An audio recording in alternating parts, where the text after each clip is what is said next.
Mais je pensais pas que j'allais refaire des vidéos aussi vite. Et en fait, je me suis pris au jeu. Je trouve que c'est un format qui me plaît bien, qui me permet de m'exprimer, et je me rends compte qu'en fait j'avais beaucoup de choses à dire. Pour moi-même d'abord, et puis si ça intéresse des gens. Et donc, on va continuer comme ça. J'ai changé un peu la lumière. Je trouve que là on est mieux avec une lumière bleue. J'ai essayé avec autre chose, mais vous voyez, voilà, ça marche pas bien. Vert, non, pas question. Non. Et donc c'est vraiment le bleu qui marche le mieux, parce que ça fait contraste avec la lumière chaude. Et donc c'est génial. Donc, je disais qu'il y a beaucoup de nouveaux sujets que je voulais aborder. Je pense, je sais pas à quel rythme je vais faire des vidéos, je sais pas si je vais réussir à avoir une régularité, mais en tout cas, pour celle-ci, j'étais motivé. Et cette fois-ci, je voudrais parler d'un sujet qui est personnel, mais que j'aimerais traiter de manière philosophique.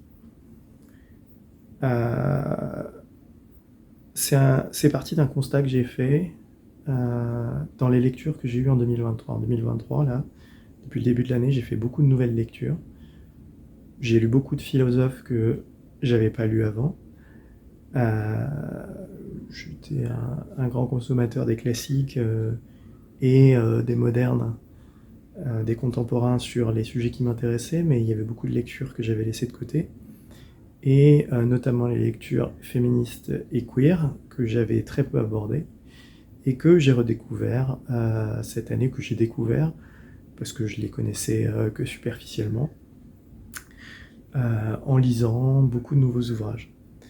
Et je disais, il y a un constat que j'ai fait en lisant ces livres depuis le début de l'année, et ce constat, c'est que, en réalité, en philosophie, la perspective gay est jamais vraiment prise au sérieux. Dans l'histoire de la philosophie, même récente en fait, je pense qu'on ne prend jamais la perspective homosexuelle au sérieux.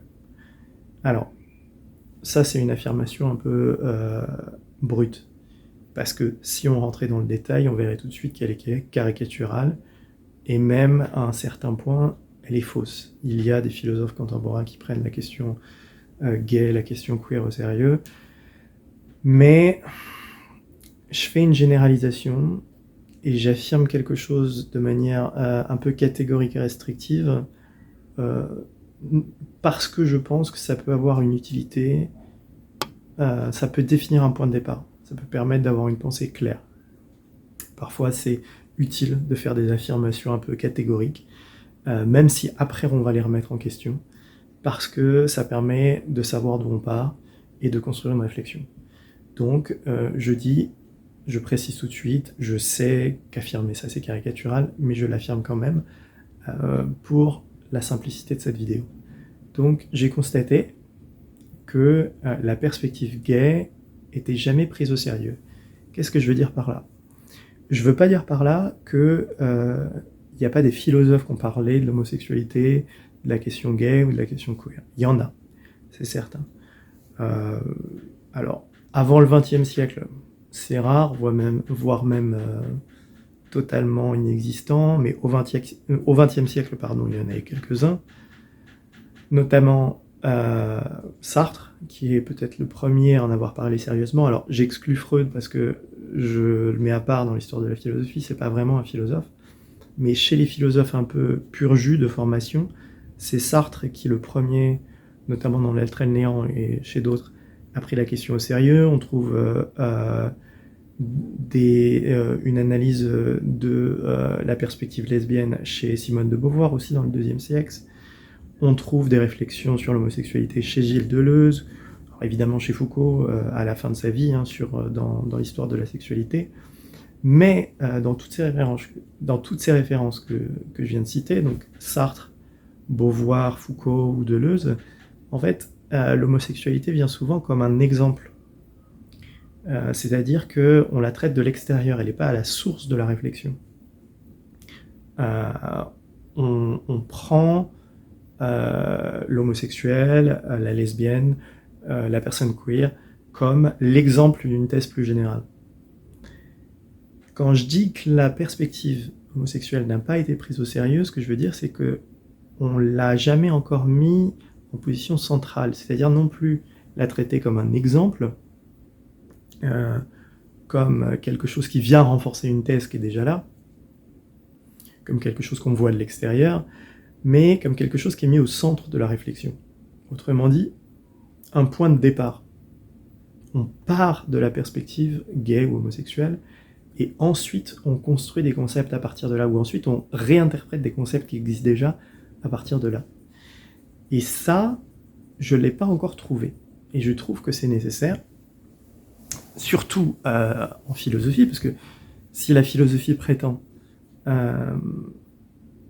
être une connaissance de soi-même et du monde, surtout aujourd'hui, elle ne peut pas se passer de ce questionnement qui est au niveau de la société aujourd'hui centrale, mais aussi qui est très riche. Parce qu'en fait, il va nous permettre d'avoir une nouvelle position sur beaucoup de concepts. Partir de la conscience gay, de la conscience d'un individu qui se découvre homosexuel, c'est en fait poursuivre une démarche qui est assez classique en philosophie, du moins au XXe siècle, c'est-à-dire une démarche qu'on appelle phénoménologique. Alors, la phénoménologie, c'est un mot un peu pompeux pour désigner en fait un courant en philosophie qui s'est développé, qui met au centre de la réflexion l'étude des phénomènes, l'étude de la manière dont les choses nous apparaissent, et plus tellement l'étude de ce qu'il y a derrière les apparences, quelle est l'essence cachée, le secret des choses. Parce que en philosophie, pendant des siècles, on a cherché à connaître la vérité intime des choses, c'est-à-dire qu'est-ce qui fait l'essence de l'amitié, l'essence de l'amour, qu'est-ce qui fait l'essence de la connaissance, qu'est-ce qui fait la nature secrète des choses, la nature secrète derrière ce qui n'est qu'apparent, ce qui est changeant. Et en fait, ce qu'a fait la phénoménologie au XXe siècle, c'est qu'elle a renversé la perspective et qu'elle s'est dit, au lieu de chercher à savoir ce qu'il y a de caché derrière les apparences, on va prendre les apparences pour elles-mêmes et on va étudier la manière dont les choses nous apparaissent, dont les choses sont des phénomènes. Un phénomène, c'est ce qui apparaît à mes sens. Et donc, on a mis en place, au XXe siècle, en particulier avec un monsieur qui s'appelle Husserl, une tentative d'avoir un discours rationnel, un savoir rationnel sur la manière dont les choses nous apparaissent. Et c'est important parce que les apparences, la manière dont les choses nous apparaissent, ça a longtemps été considéré comme secondaire et moins important, voire même, comment je dirais, voire même ridicule à étudier, parce que ça fait pas partie de ce qui est véritablement vrai. Je vous donne un exemple qui n'est pas tiré de la philosophie, mais qui est tiré de la science. Quand on parle de l'eau, l'eau, si je prends une perspective scientifique qui veut étudier la nature de ce que c'est que l'eau, l'eau, c'est d'abord décrit en science comme H2O, c'est-à-dire deux hydrogènes et un oxygène qui s'associent ensemble pour former une molécule d'eau. Mais quand je dis que l'eau c'est H2O, en fait, je dis pas grand-chose pour un être vivant, quelqu'un qui va percevoir de l'eau. Imaginons quelqu'un qui n'ait jamais vu de l'eau. Alors évidemment, ce serait problématique pour cette personne, mais faisons cette expérience de pensée de quelqu'un qui n'aurait jamais vu de l'eau. Et je devais lui décrire ce que c'est que de l'eau. Quelle expérience ça fait que faire l'expérience de l'eau.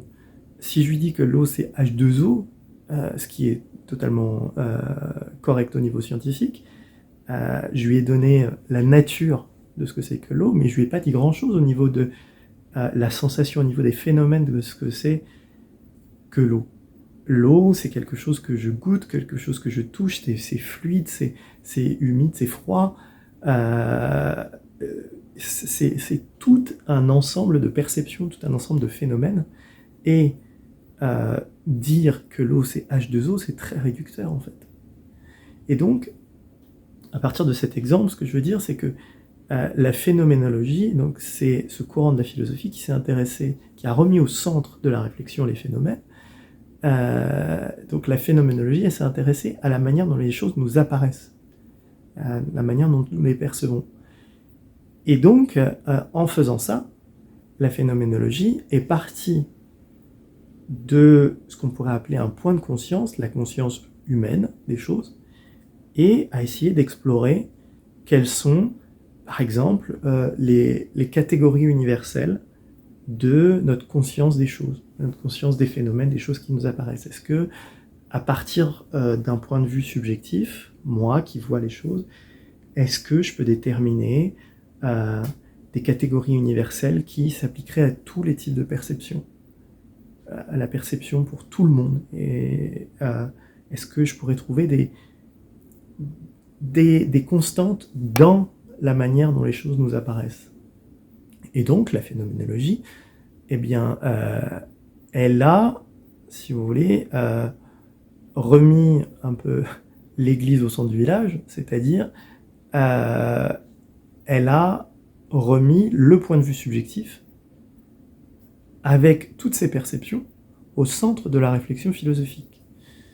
Avant de rechercher des idées générales dans le ciel ou des concepts abstraits, elle s'est dit, eh ben, on va essayer de décrire la manière dont les choses nous apparaissent, et est-ce que on peut, en étudiant la manière dont les choses nous apparaissent, extraire une forme de vérité des phénomènes? Est-ce que je peux extraire une sorte de connaissance, une sagesse à partir de cette étude? Ça, c'est la phénoménologie. Et en particulier, ça a été développé, comme je l'ai cité tout à l'heure, par Sartre, en France, et par d'autres. Et ce qui est intéressant, c'est que si je prends ce concept de phénoménologie et que je l'associe au constat que j'ai fait au départ, ou que j'ai affirmé au départ, que la perspective gay n'a jamais été prise au sérieux par la philosophie, eh bien, ce que je veux dire par là, c'est que le point de vue phénoménologique, c'est-à-dire la conscience qui perçoit les choses, qui perçoit tous les éléments extérieurs, et la manière dont elle les perçoit, n'a pas été étudiée de l'intérieur, pour savoir quel monde perceptuel, quel monde de perception la conscience gay pouvait avoir du monde. Et ça, c'est fondamental, en fait, parce que en étudiant cette perspective, on se serait sûrement rendu compte qu'elle est profondément originale et qu'elle change, qu'elle diffère profondément de la perspective qu'on croyait générale dans l'histoire de la philosophie. La manière dont on perçoit le monde est peut-être pas du tout la même quand on est une personne gay et quand on est une personne hétérosexuelle. C'est-à-dire, peut-être que... Alors là, je vais peut-être un peu loin, mais je vais loin pour l'intérêt de la réflexion. Peut-être que les différences vont beaucoup plus loin, en réalité, qu'une simple attirance sexuelle. Parce que si on définit l'homosexualité juste comme un désir sexuel pour le même sexe, en fait, on manque totalement la centralité de la question. C'est pour ça d'ailleurs que je préfère le terme gay au terme homosexuel, parce que le terme gay est moins directement rattaché à la question sexuelle. Il est plus large, donc on peut le voir plus comme une vision du monde que simplement une simple question d'orientation sexuelle. Et pourquoi je dis que on peut avoir une perception du monde totale qui est différente d'une personne hétérosexuelle, bien au-delà de la question de la sexualité? Eh bien, c'est parce que la manière dont s'est formée la perception, émotionnellement, par le vécu durant toute l'expérience de l'individu, à partir de l'enfance, fait peut-être que la personne ne va pas du tout avoir les mêmes points de repère. Et en particulier, ce que ne peut pas voir une personne hétérosexuelle au départ, c'est que dès le début de la constitution de la conscience dans l'enfance, parce que je pense que c'est très très tôt en fait, voire même ça a toujours été là, mais disons qu'on en prend conscience très très tôt, il y a une rupture qu'il n'y a pas chez l'hétérosexuel dans l'expérience homosexuelle. Il y a une rupture, c'est-à-dire il y a beaucoup plus tôt que chez n'importe qui d'autre un sentiment que le monde n'est pas comme nous. Que on est en état minoritaire. On est même, au départ, quand on ne sait pas qu'il y a d'autres personnes homosexuelles, on est même en état d'isolement total. C'est-à-dire, le vécu de la différence d'orientation sexuelle a, fait tache d'huile sur tous les domaines de la vie.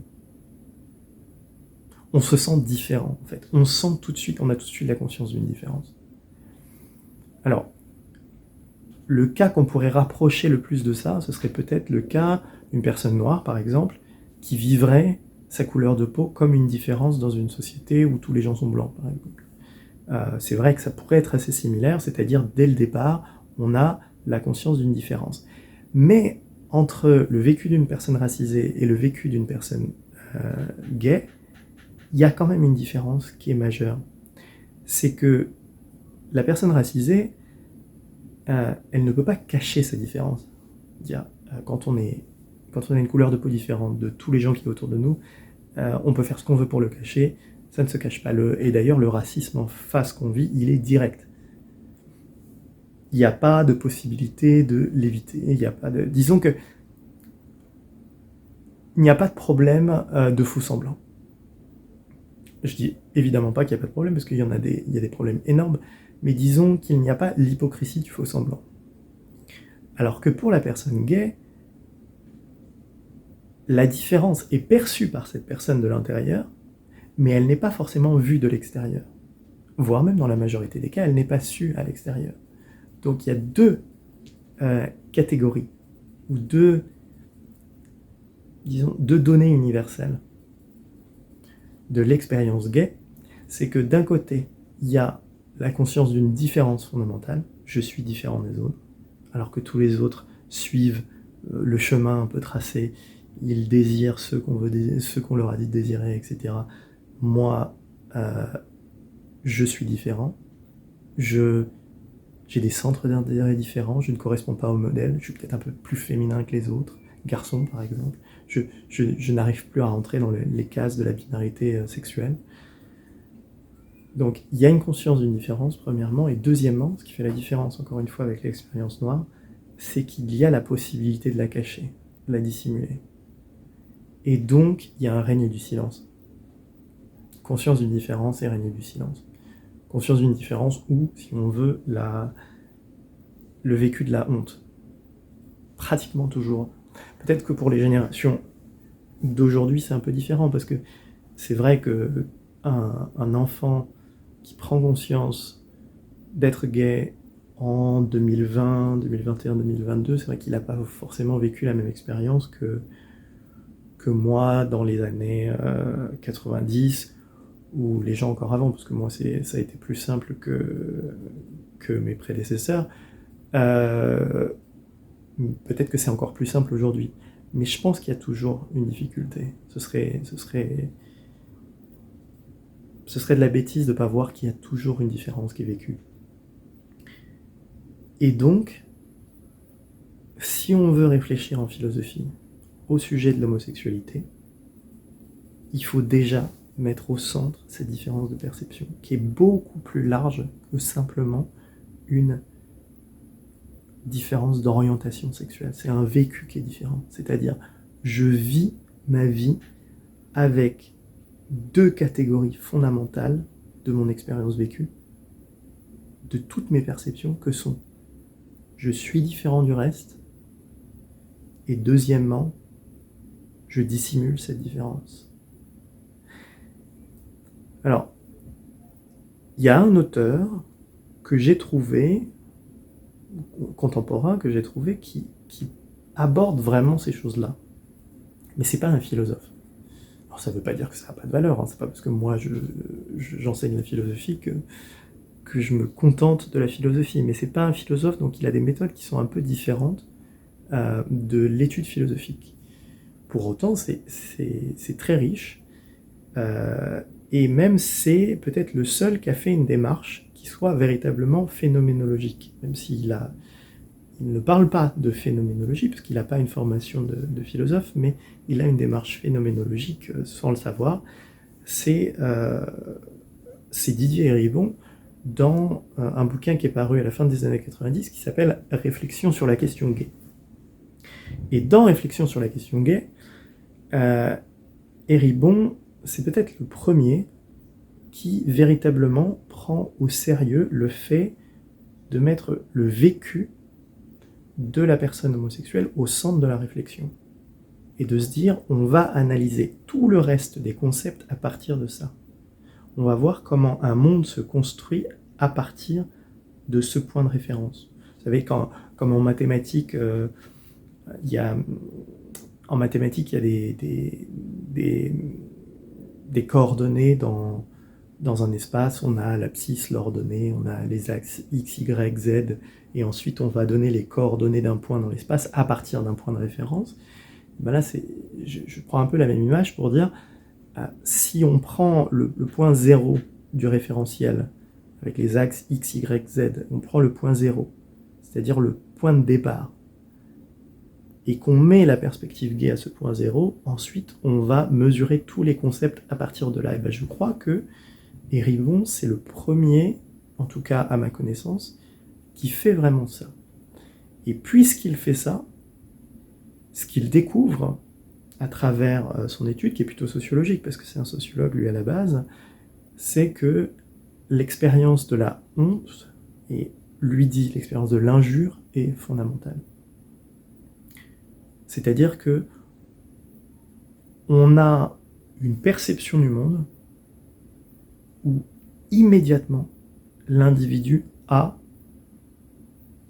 à faire face, à prendre en charge un sentiment de honte qui va déterminer toute sa vie et qui va ensuite devoir être soit refoulé, c'est-à-dire pas du tout pris en compte, mis dans une partie inconsciente pour ne pas avoir à l'affronter, soit assumé, c'est-à-dire dit ouvertement, mais toujours vécu comme une honte, soit surmonté, c'est-à-dire une honte qui est totalement dépassée et qui n'est plus une honte et qui peut même devenir une fierté. Tout le concept de la gay pride, c'est l'idée de fierté d'être homosexuel pour surmonter le sentiment de honte. Et d'ailleurs, on ne peut pas comprendre la nécessité pour des personnes gays de s'affirmer dans une gay pride si on ne comprend pas que le point de départ de toute leur perception du monde, c'est un sentiment de honte qui est présent dans tous les domaines de la vie. Parce que c'est un sentiment de différence, une conscience de la différence originelle, dès le départ. Et donc, je le disais, Eribon, c'est celui qui fait l'analyse de ça. Il fait l'analyse du sentiment de honte, il fait l'analyse de l'injure, et il dit quelque chose d'assez intéressant sur l'injure. Il dit, si je ne me trompe pas, que l'injure, c'est un verdict social, c'est-à-dire une manière pour la société d'immédiatement nous faire rentrer dans le rang et d'immédiatement poser une hiérarchie. Quand on dit sale pédé, ou enculé, ou tout le langage fleuri qu'on peut trouver, directement, à travers l'injure, l'individu qui profère l'injure se fait l'agent de police de la morale de la société, rappelle tout le poids social et rappelle qu'il y a une hiérarchie qu'il faut tenir. Et donc, la conscience gay qui vit l'injure vit immédiatement son rappel à l'ordre, son sentiment d'infériorité, son sentiment d'exclusion, son sentiment d'isolement, qui n'a rien à voir, encore une fois, avec simplement une question d'orientation sexuelle ou de désir sexuel, qui est directement le vécu d'une exclusion, d'un isolement, etc. Et donc, si on ne part pas de ça, on ne peut pas comprendre la perspective gay. On ne peut pas comprendre la nécessité pour un homosexuel de s'affirmer. Parce que quelqu'un qui n'a pas vécu comme catégorie de, je répète, l'ensemble des domaines de sa vie, la honte, le sentiment, la conscience d'une différence et la volonté de faux semblance, c'est-à-dire de cacher ses différences, dès l'origine de sa vie, dès le début de sa vie, dès le début de sa conscience, en tout cas de sa vie consciente, alors on ne comprend rien au problème si on ne met pas ça au centre. Bon, je ne vais pas faire durer cette vidéo plus, je pense que je vais faire une deuxième partie, parce que même si je viens de citer Eribon, qui fait une très bonne analyse du sentiment de honte, je pense qu'il ne va pas assez loin et qu'on peut le dépasser. On peut faire véritablement une philosophie à partir du point de vue homosexuel. Une réorganisation de tous les concepts. Il ne va pas assez loin, en même temps, il écrit à la fin des années 90, je le rappelle, donc on ne peut pas lui demander d'avoir entrevu tous les progrès philosophiques qui sont venus après lui. Hein. Donc on ne peut pas lui en vouloir, mais on peut aller plus loin, et c'est ce que j'essaierai de faire dans une deuxième partie de cette vidéo.